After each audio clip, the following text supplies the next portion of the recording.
لا الہ الا اللہ محمد الرسول اللہ صلی اللہ تعالی علیہ وسلم۔ الحمد للہ رب العالمین،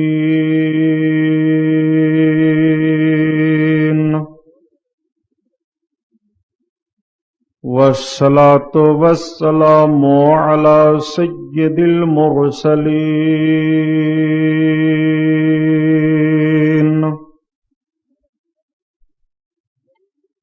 وعلى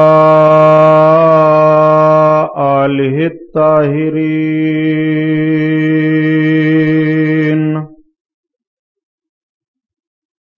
واصحابہ المطہرین،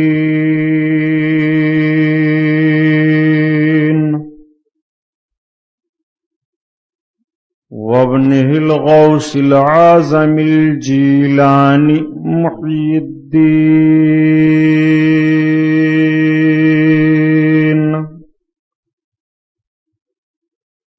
وأہل بیتہ اجمعین، اما بعد، فاعوذ باللہ من الشیطان الرجیم، بسم اللہ الرحمن الرحیم۔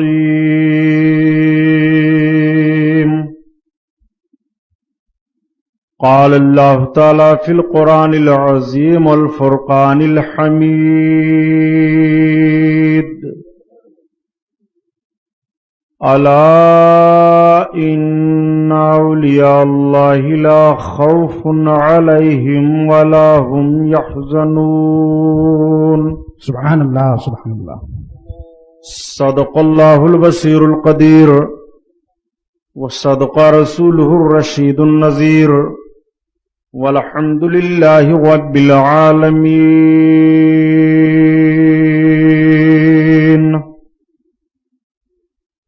لائق صد احترام علماء اہل سنت، قابل قدر سامعین حضرات، آئیے ہم اور آپ سب سے پہلے اپنے اور ساری کائنات کے مرکز عقیدت حضور رحمت للعالمین، شفیع المذنبین، رسول گرامی وقار، محبوب پروردگار، دونوں عالم کے مالک و مختار حضور محمد الرسول اللہ صلی اللہ تعالی علیہ وسلم کے دربار پرانوار میں درود شریف کا نذرانہ پیش فرمائیں۔ پڑھیے بلند آواز سے، اللہم صلی علی سیدنا و مولانا محمد معدن الجود والکرم، وعلی آلہ وبارک وسلم، صلاۃ و سلام علیک یا رسول اللہ صلی اللہ تعالی علیہ وسلم۔ پورا مجمع خیر و برکت کے لیے اور درود شریف پڑھ لیجئے۔ اللہم صلی علی سیدنا مولانا محمد معدن الجود والکرم، وعلی آلہ وبارک وسلم، صلاۃ و سلام علیک یا رسول اللہ صلی اللہ علیہ وسلم۔ آج کا یہ عظیم الشان رحمت ہوا جشن حضور سرکار غوث اعظم رضی اللہ تعالی عنہ کا پروگرام، وہ عرس نظامی علیہ الرحمت و رضوان، جس میں ہم اور آپ شرکت کی سعادت حاصل کیے ہوئے ہیں، مبارکباد کے لائق ہیں اراکین جماعت المسلمین، جنہوں نے اس پرفتن ماحول میں اپنے آقا صلی اللہ علیہ وسلم کے محبوب سرکار غوث اعظم کے جشن کا انعقاد کر کے اپنی غلامی کا ثبوت پیش فرمایا۔ گوئنڈی 14 نمبر شیواجی نگر، اس مسجد کے سامنے آپ جس نورانی محفل میں شرکت کیے ہوئے ہیں، جماعت اہل سنت کے ذمہ دار، لائق و فائق، عالم دین، صاحب الفضیلت حضرت علامہ محمود عالم صاحب قبلہ رشیدی، اور ابھی آپ ایک بہترین معلوماتی بیان و اعلان حضرت علامہ خطیب بے مثال الحاج مولانا المحترم عبد الرزاق صاحب قبلہ جبل پوری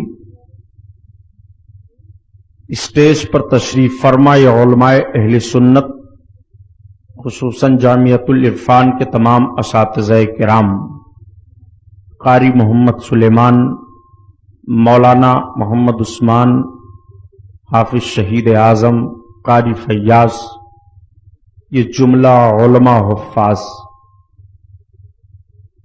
آپ نے مختصر وقت میں جماعت اہل سنت کے جاندار واعظ خوش فکر حضرت قاری مولانا نعمت اللہ صاحب نوری کا بیان بھی سنا۔ ان علماء اہل سنت کی عمروں میں رب تعالیٰ برکتیں عطا فرمائے، آمین اور ان حضرات کے علم و عمل سے ہمیں اور آپ کو مستفیض فرمائے، آمین۔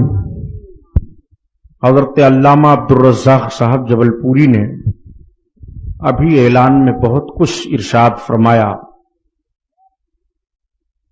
میں نے بہت تقریریں آپ کے گوہنڈی میں کی، خصوصاً جامعۃ العرفان سندی رضا جامع مسجد کے اہتمام سے 10 روزہ پروگرام جو محرم شریف کا ہوتا ہے، حضرت علامہ عبد الرحیم خان صاحب قبلہ اور ان کے ارکان کی طرف سے کئی سال بیان میں نے کیا۔ حضرت علامہ رشیدی صاحب مجھے کئی بار حکم دیے کہ سبحانی صاحب آپ مجھے ٹائم دیجئے،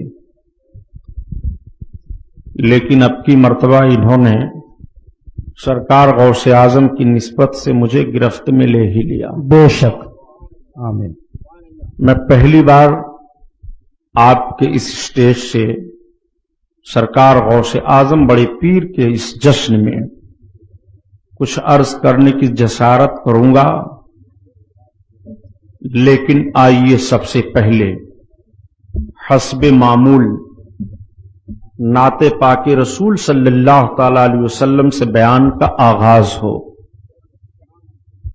اعلی حضرت عظیم البرکت آیت من آیات اللہ معجزۃ من معجزات رسول اللہ امام احمد رضا خان علیہ الرحمت و رضوان سرکار پیر پیرا میر میرا شاہ جیلاں بڑے پیر غوث اعظم کی بارگاہ میں خراج عقیدت بسلسلہ منقبت پیش فرماتے ہیں۔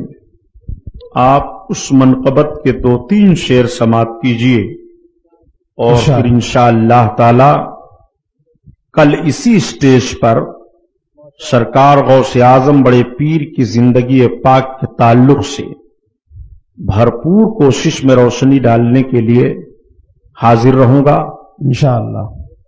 درود پاک پڑھیں پھر بات آگے بڑھے۔ اللہم صلی علی سیدنا مولانا محمد معدنی والکرم وعلی آلہ وبارک وسلم، صلاۃ و سلام علیک یا رسول اللہ صلی اللہ تعالی علیہ وسلم۔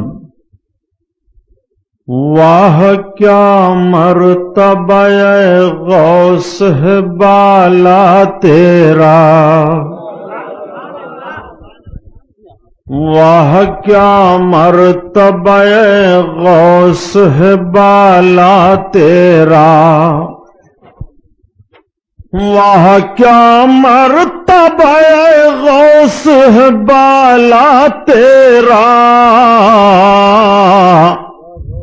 اونچے اونچوں کے سروں سے قدم اعلیٰ تیرا، سبحان اللہ، اونچے اونچوں کے سروں سے قدم اعلیٰ تیرا، بے شک سر بھلا کیا کوئی جانے کی ہے کیسا تیرا،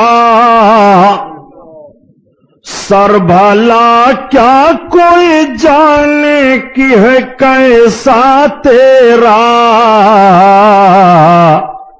اولیاء ملتے ہیں آنکھیں وہ ہے تلوار تیرا، سبحان اللہ، بہت خوب، اولیاء ملتے ہیں آنکھیں وہ ہے تلوا تیرا ورفعنا لک ذکرک ہے سایہ تجھ پر کیا کہنا بہت ورفعنا لک ذکرک ہے سایہ تجھ پر بول بالا ہے تیرا ذکر ہے اونچا تیرا اللہ بے شک بول بالا ہے تیرا ذکر ہے اونچا تیرا کیا دبے جس پہ حمایت کہو پنجا تیرا اللہ بے شک کیا دبے جس پہ حمایت کہو پنجا تیرا بہت خوب شیر کو خطرے میں لاتا نہیں کتا تیرا سبحان اللہ سبحان اللہ تو گھٹائے سے کسی کے نہ گھٹا ہے نہ گھٹے تو گھٹائے سے کسی کے نہ گھٹا ہے نہ گھٹے حق ہے جب بڑھائے تجھے اللہ تعالی تیرا سبحان اللہ بہت خوب بہت خوب تیری کیا کہیں؟ سرکار میں لاتا ہے رضا اس کو شفیع سبحان اللہ سبحان یا رسول اللہ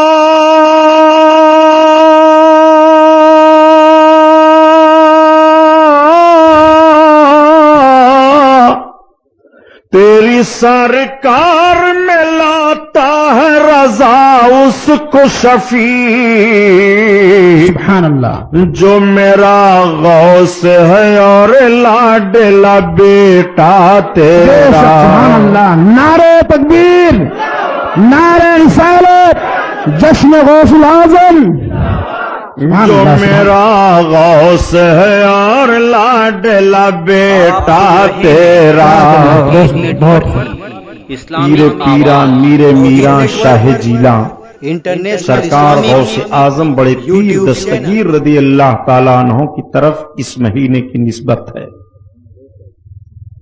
کہ شان سے حسان بولے فدائے حامل قرآن بولے غلام موتی ایمان بولے وہ نکتہ رس دقیقہ دان بولے ادب کا مطلع تابان بولے وَأَحْسَنُ مِنْكَ لَمْ تَرَقَّتُ عَيْنِي وَأَجْمَلُ مِنْكَ لَمْ تَلِدِ النِّسَاءُ خُلِقْتَ مُبَرَّعًا مِنْ كُلِّ عَيْبٍ كَأَنَّكَ قَدْ خُلِقْتَ كَمَا تَشَاءُ ہزار بار بشویم دہن ز مشک و گلاب خنوز نام تو گفتن کمال بے ادبیس حضرات آج عراق کی سرزمین پر بڑا مشہور شہر ہے جس کا نام ہے بغداد یہ بغداد عراق کا اس وقت دارالسلطنت ہے راجدھانی ہے عراق کی بغداد کو نوشیرواں بادشاہ نے آباد کیا تھا ایک باغ تھا اس باغ میں بیٹھ کر کے نوشیرواں رعایا کی ضرورتوں کو سنتا تھا اور ان کی ضرورتوں کو پوری کرتا تھا اس لیے لوگوں نے اس باغ کا نام باغداد رکھ دیا یعنی انصاف دینے کا باغ داد و دہش کرنے کا باغ آگے چل کر کے وہی ایک شہر آباد ہوا اسی کا نام ہے بغداد بغداد اور نیشاپور یہ دو ایسے شہر تھے کہ ہجری 5ویں صدی میں علم دین کے یہ دونوں شہر عظیم مرکز مانے جاتے تھے بغداد میں مدرسہ اہل سنت نظامیہ بڑا عظیم الشان ادارہ تھا جس میں بڑے بڑے تابعی اور بڑے بڑے محدث درس حدیث دیتے تھے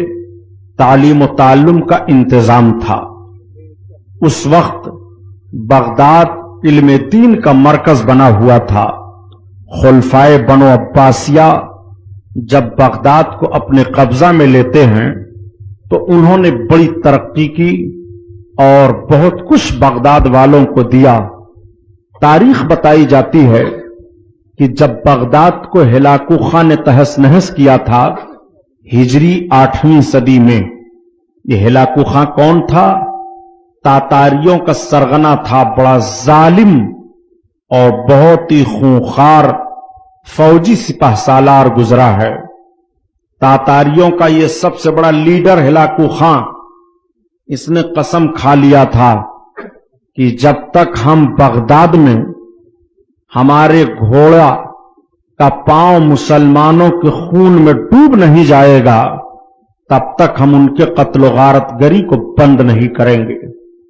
اور دوسرا قسم اس نے یہ کھایا تھا کہ جب تک میں مینار بنا کر کے اور ان کی کھوپڑی میں بیٹھ کر کے شراب نہیں پی لوں گا تب تک مجھے سکون نہیں ملے گا۔ اتنا خونخوار اور اتنا بدماش وہ تھا۔ ہلاکو جب فوج لے کر کے چڑھا ہے بغداد پر تو اس وقت بغداد کی سرزمین پر ایک بزرگ تھے حضرت جام رحمت اللہ تعالی علیہ، جن کی ولایت اور جن کی کرامتوں کا شہرہ بڑا زبردست تھا بغداد میں۔ لوگ حضرت جام کے پاس گئے اور جانے کے بعد عرض کرنے لگے، حضور آپ نے سنا ہے ہلاکو خان بغداد پر چڑھ رہا ہے، اس کی فوج آ رہی ہے اور اس کی فوج سے مقابلہ کرنے کے لیے ہمارے پاس طاقت نہیں ہے۔ جب جب ضرورتیں پڑی ہیں تو تاریخ بتا رہی ہے کہ بزرگوں کا سہارا لیا گیا ہے، ان کی بارگاہ میں استغاثہ پیش کیا گیا ہے اور ان کی بارگاہوں میں حاضر ہو کر کے جان و مال ایمان کی حفاظت کی بھیک مانگی گئی ہے۔ یہ تاریخوں میں آج بھی باتیں موجود ہیں۔ چنانچہ جب تاریخ بغداد پڑھیے تو پتہ چلتا ہے کہ حضرت جام رحمت اللہ تعالی علیہ کی خدمت میں اہل بغداد حاضر ہوئے اور عرض کرنے لگے، حضور اب ہماری جان کی حفاظت کیسے ہوگی، ہمارے مال کی حفاظت کیسے ہوگی؟ ہلاکو خان کی خونخوار فوج سے مقابلہ کرنے کی طاقت نہیں ہے۔ تو حضرت جام نے فرمایا ٹھیک ہے جاؤ۔ سارے لوگ چلے آئے۔ جب ہلاکو خان کی فوج بغداد پر حملہ آور ہوئی تو حضرت جام رحمت اللہ تعالی علیہ کے پاس ایک لکڑی کا پیالہ تھا، جس پیالے میں وہ پانی پیتے تھے، کھانا کھا لیا کرتے تھے۔ آپ نے اسی پیالے کو الٹ دیا۔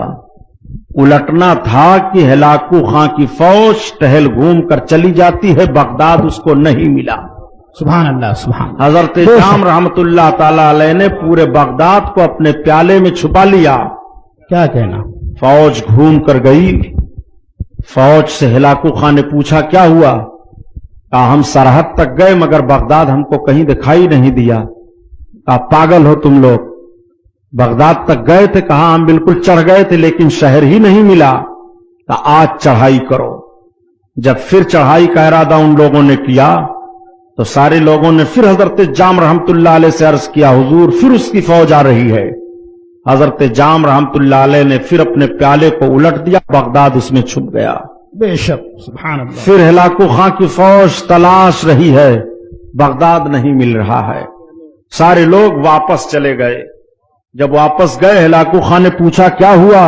کہا بغداد نہیں ملا۔ کہا پھر نہیں پائے؟ کہا نہ۔ ہلاکو خان نے کہا اب کی بار میں چلتا ہوں۔ پوری تیاری اس نے کر لی۔ حضرت جام کو جب اطلاع ملی تو حضرت جام پھر پیالہ الٹنا چاہتے تھے کہ تب تک ان کو الہام ہوا، رب تعالیٰ کی طرف سے انہیں یہ خبر دی گئی، جام اب پیالے کو مت الٹو، 2 مرتبہ تمہاری بات رکھی گئی۔ جام 2 مرتبہ کے باوجود بھی بغداد والے اپنی خطاؤں پر نظر نہیں کیے، اپنے گناہوں کی معافی نہیں مانگے، وہ برائیوں سے اپنے آپ کو دور رہنے کے لیے مکمل ارادہ نہیں کیے۔ جام اب رب کا فیصلہ ہو چکا ہے، اب ان پر عذاب الہی نازل ہوگا، اب وہ تباہ و برباد کر دیے جائیں گے۔ جام تم بھی ان کے ساتھ شہادت کا جام پینے کے لیے تیار ہو جاؤ۔ حضرت جام رک گئے، ہلاکو خان چڑھا، بغداد میں وہ قتل و غارت گری مچائی، کہ جب بغداد کے لابریری کی کتاب دجلہ میں ڈال دیا لوگوں نے تو دریائے دجلہ کا پانی سیاہ ہو گیا تھا. اتنی کتابیں ڈالی گئیں دریائے دجلہ میں، اور اس ظالم نے اس طرح سے قتل و غارت گری کیا کہ اس کا گھوڑا خون میں چلنے لگا. مسلمانوں کے سروں کا مینار بنایا اور اس پر چڑھ کر کے کھوپڑی میں شراب پیا. اتنا بڑا ظالم و جابر تھا یہ ہلاکو. لیکن اسی ہلاکو خاں کا پوتا الغو خاں ہے. جب الغو خاں 90,000 کی فوج لے کر کے مکہ شریف پر چڑھائی کر دیا، الغو خاں نے کہا کہ میرے دادا نے تو بغداد کو تباہ کیا تھا، میں مکۃ المکرمہ کو معاذ اللہ تباہ کر دوں گا. 90,000 کی فوج لے کر کے یہ مکہ کی طرف چلا. ایک میدان میں الغو خاں ٹھہرا. سویرے کا وقت ہے، 90,000 کی فوج ہے. الغو خاں اپنے پوری فوجی طاقت کے ساتھ اس میدان میں فروکش ہے. صبح صبح اس میدان میں اذان کی آواز آ رہی ہے. الغو خاں نے حفاظتی دستہ کے لوگوں کو بلا کر پوچھا یہ اذان کی آواز کہاں سے آ رہی ہے؟ یہاں کون مسلمان آ گیا؟ حفاظتی دستہ کے چند لشکری دوڑے اور آ کر کے بتانے لگے سپہ سالار 15 مسلمان ہیں، ان میں ایک شیخ لگ رہا ہے، اس کی داڑھی سفید ہے، اس کا چہرہ بڑا برونق ہے، وہ 15 لوگ نماز پڑھ رہے ہیں. وہیں سے اذان کی آواز آئی ہے. کس طرف وہ 15 لوگ ہیں؟ سپہ سالار ہماری فوج کے آخری حصے پر میدان کے کنارے جو پہاڑی ہے اس پہاڑی کے دامن میں وہ 15 مسلمان ہیں. 15 ہیں، تم نے گن لیا تعداد؟ ہاں. کہا جاؤ سب کو بلا کر کے لاؤ. الغو خاں کا فرستادہ پہنچا. اس نے دیکھا یہ مختصر جماعت اللہ کو یاد کر رہی ہے، نماز پڑھ رہے ہیں. نماز پڑھ کر کے جب بیٹھے تو ایک لشکری نے کہا تم لوگ کون ہو؟ بزرگ نے جواب دیا ہم مسلمان ہیں. وہ بزرگ کون تھے؟ حضرت سید شرف الدین رحمت اللہ تعالی علیہ تھے، جو سرکار غوث پاک کی اولادوں میں سے بتائے جاتے ہیں. سبحان اللہ. حضرت سید شرف الدین نے جواب دیا ہم مسلمان ہیں. کہا تم ڈرتے نہیں ہو؟ کہا ہم خدا سے ڈرتے ہیں. کہا ہمارے بادشاہ سے نہیں ڈرتے؟ کہا ہم بادشاہ سے ڈرنے والے نہیں ہیں. کہا چلو تم کو ہمارے بادشاہ نے بلایا ہے. کہا ہم کسی کے بلانے پر جاتے بھی نہیں ہیں. لشکری کو ہمت نہیں ہوئی کہ حضرت سید شرف الدین کو کچھ اور جواب دے. آ کر کے اپنے سپہ سالار سے کہا کہ اتنا روب و داد سے وہ شیخ بات کر رہا ہے کہ ہم سب کے اندر ہمت نہیں ہے اس سے کچھ بات کرنے کی. الغو خاں نے کہا چلو میں چلتا ہوں. الغو خاں اٹھ پڑا. اس کے ساتھ ساتھ اس کا کتا ہے. کتے کو روٹی کھلاتا ہوا الغو خاں وہیں پہنچا جہاں یہ چند نفر موجود تھے. حضرت سید شرف الدین کو اور آپ کے ساتھیوں کو دیکھا. پوچھا کون ہو؟ آپ نے کہا ہم مسلمان ہیں. کہا ہم سے ڈرتے نہیں ہو؟ کہا ہم صرف خدا سے ڈرتے ہیں. کہا خدا بھی کوئی ہے؟ سید شرف الدین نے جواب دیا اگر خدا نہ ہوتا تو تم جیسے ظالم و جابر بادشاہ کے ہاتھ سے ایک رذیل مخلوق کتے کو روٹی کون کھلواتا؟ اتنا سننا تھا کہ الغو خان نے روٹی کا ٹکڑا زمین پر رکھا اور رکھنے کے بعد کہا یا شیخ اپنا ہاتھ بڑھائیے، مجھے اسلام میں داخل کیجئے. میں نے جان لیا کوئی طاقت ہے، خدا ہے، وحدہ لا شریک ہے. مجھ جیسے ظالم و جابر کے ہاتھ سے واقعی ایک رذیل جانور کو روٹی کھلایا جا رہا ہے کوئی طاقت، اسی طاقت کا نام خدا ہے. میں مان لیا، اب مجھے اسلام میں داخل فرمائیے. حضرت سید شرف الدین نے اسلام میں الغو خاں کو داخل کیا اور جب الغو خاں مسلمان ہوا تو 90,000 کی فوج وہی کلمہ پڑھ کر کے اسلام میں داخل ہو جاتی ہے. میں پوچھنا چاہتا ہوں تاریخ پڑھنے والوں کو کہ تاریخ کا جنازہ کیوں نکال رہے ہو؟ آج تم جب ڈھٹائی کے ساتھ کہہ دیا کرتے ہو کہ مذہب اسلام تلوار کے زور سے پھیلا ہے،